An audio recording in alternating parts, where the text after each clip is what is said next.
ಬಾಂಗ್ಲಾದೇಶದ ಪರಿಣಾಮದಿಂದ.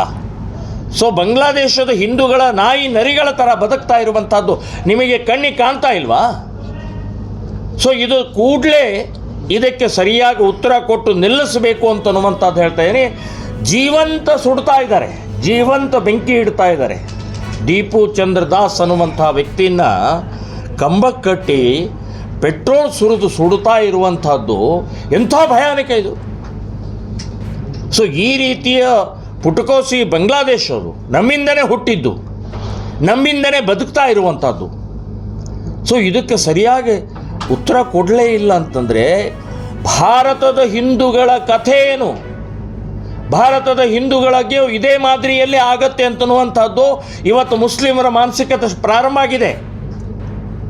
ಸೊ ಆಗಿ ಇದಕ್ಕೆ ಸ್ಪೆಷಲ್ ಪ್ರಾಸಿಕ್ಯೂಟರ್ನ ಕೂಡ ನೇಮಕ ಮಾಡಿ ಸ್ಪೆಷಲ್ ಆಗಿ ಇದನ್ನು ತಗೋಬೇಕು, ವಿಶೇಷ ಪ್ರಕರಣ ಅಂತೇಳಿ ತಗೋಬೇಕು ಅಂತೇಳಿ ನಾನು ಮುಖ್ಯಮಂತ್ರಿಗಳ ಜೊತೆ ನಾಳೆ ಮಾತಾಡಿ ಆನಂತರ ತೀರ್ಮಾನ ಮಾಡ್ತೀವಿ.